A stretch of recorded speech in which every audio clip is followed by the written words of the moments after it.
pang aminin mismo ng kasamahan nilang syunga. Oh. Kasi Madam Estela Kimbulos-los, mga kababayan, na totoong mayroong blanco doon sa bicameral committee report na pinapirmahan nila sa mga kongresista, mga kababayan. Taliwas ito sa naunang sinabi ni Chis Escudero na walang blanco. Ngayon, mga kababayan, napagmukhang sinungaling etong si Kilay Chiswaiter, mga kababayan, ni Estela Kimbo. Kaya bang ano-ano pagdadrama ang ginawa.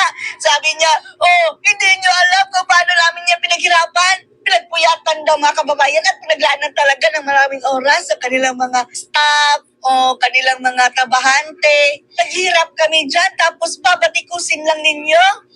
Mio animal. Nagmamakaawa ng mga kababayan na puyat na daw siya.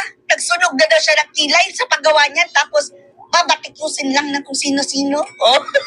Yan na po ang bagong depensa ni Chis Escudero. Panoorin niyo po.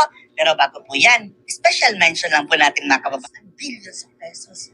Tapos nagagalit, mga kababayan, kung may magre-reklamo, sasabihin, malaki na daw ang hirap nila niyan. Kahit pa magsunog ka ng kilay, mauubos ka ng kilay mo, masusunog sa pagtatrabaho.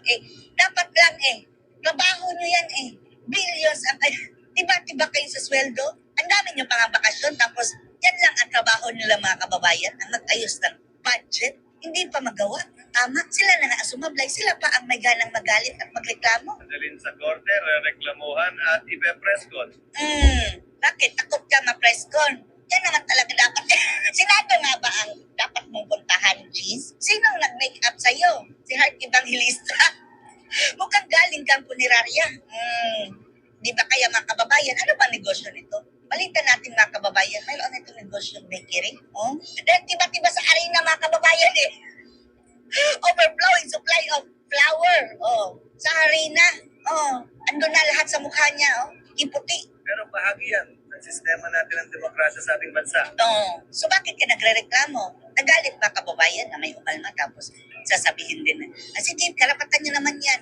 Kayaan mo ang korte. Ungas. Hindi yan dapat kinakatakutan. Hindi kinakatakutan, tapos alarma na sila, mga kababayan. Tapos, ano na yung sabi mong walang blanco? Sinungaling ka, Cheese. Si Kimbo na mismo ang nagkumpirma. Hindi yan dapat tinatakbuhan palayo. Balita namin, isa sa mga kasamahan mo, wala na dyan. Nasaan na si Zaldico? Huwag mo sabihin tumakbo. Dahil ika nga, dapat lamang naman lahat ng opisyal ng pamahalaan sumagot sa katanungan at maging accountable sa anumang ginawa. Tapos ngayon, bakit nag-iiyak ka? Sabi pa, dami na naming hirap dito. Wala na kaming ginawa kundi magtrabaho. Ano gusto mo? Sasahod ka na lang na walang trabaho? Yan naman talaga ang trabaho niyo. Hindi nila ginawa. At sa dulo, kung hindi magkasundo, korte ang magpapasya kung ano at sino nga ba ang tama o mali, merong pagkukulang o wala. Tapos kapag mapatunayan, mga kababayan, sila ang nag-fill in the blanks. Sasakay na naman sa mahiwagang wheelchair ang mga taong iyan.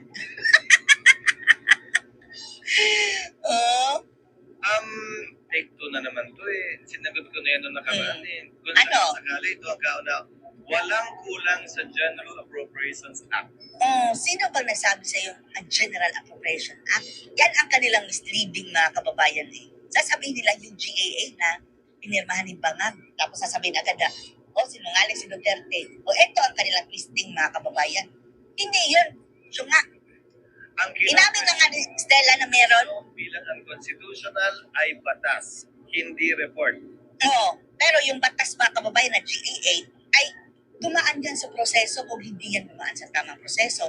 Ultimately, pwede yan i-slash ng Korte Suprema dahil hindi dumaan sa tamang proseso. Kaya nga yung GAA ang pina-invalidate, mga kababayan. Ano ba to si Victor, mga kababayan? Grabe yung twisting niya, mga kababayan. Abogado Magaling man din lang, mga kababayan. Ito ang kauna-una ang pagkakataon kung sakasakali na may madedeklarang unconstitutional na report. Hindi yung report, Tungas! Ang pinapa-invalidate na ungab, mga kababayan ay yung GAA mismo dahil hindi dumaan sa tamang proseso. Grabe, no? Grabe kung mangloko, mga kababayan. Una, walang blanco. Ngayon, mayroong blanco. Sabi, pinaghirapan namin yan. At dahil doon, yung batas din ay unconstitutional. There's always a first time, pero hindi ko pa nakikita ang nangyari yan. Ngayon pala, dahil this is the most corrupt budget in history, mga kababayan. Diyos mio. Usapan na rin yung sa buyout. Yun ay sangayon sa pinagkasunduan at pag-usapan, hindi nga lang na-reflect at nalagay doon.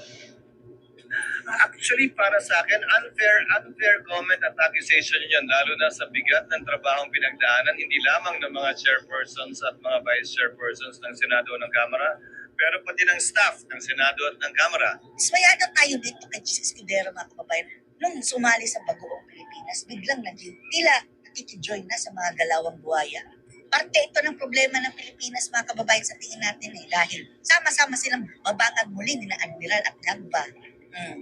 Para sa akin, mas hudyat o simbolo yan kung gaano nakainit ang politika sa ating bansa na bawat isang bagay na lang, malaki man o maliit, ay pupunahin, dadalhin sa korte, rereklamuhan at ipepreskon. Pero huwag pag-alala